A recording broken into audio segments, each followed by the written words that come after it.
Continua appassionato il dibattito sulla svendita dei parcheggi pubblici che deve essere bloccata. Oggi intervengono i consiglieri comunali della DC, Zicari, Vitellaro, Bongiovi e Spataro, affermando come abbiamo presentato un atto di indirizzo in Consiglio Comunale affinché si revochi la delibera di esternalizzazione dei parcheggi.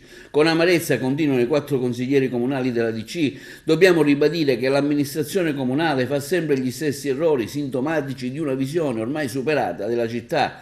L'idea di rendere intera la città a strisce blu e di farlo a tutto vantaggio di un privato è antieconomica e ingiusta, cioè tassiamo i nostri cittadini per fare arricchire un privato che nulla di significativo costruisce per la nostra città né in termini di infrastrutture, di assunzione di personale. In pratica, a fronte di un esiguo investimento di 1.900.000 euro, aumentando le strisce blu dagli attuali 600 stalli a più di 3.000, tra la città di Agrigento e la frazione di San Leone il privato può arrivare a incassare oltre 9 milioni di euro in 20 anni, mentre per il comune si prevede solo un piccolo ristoro di 185.000 euro l'anno.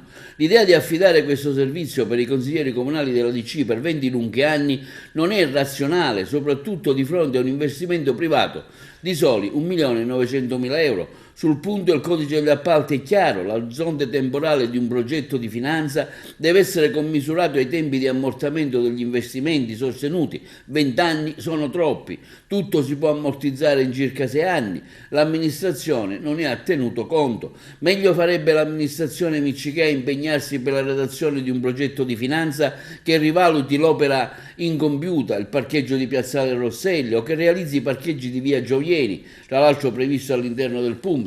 La tassa di stazionamento si può reggimentare utilizzando le telecamere installate per sanzionare l'abbandono dei rifiuti e con un po' di impegno organizzativo. Certamente non può essere una motivazione valida svendere, esternalizzare un intero servizio di parcheggi solo per la tassa di stazionamento. Questo progetto di finanza, continuano i 4 consiglieri comunali della DC, non è affatto ragionevole e di certo non persegue un interesse pubblico. Questa delibera, per come è stata pensata, va revocata senza se, senza ma. In Consiglio Comunale sarà una battaglia e la DC farà la sua parte.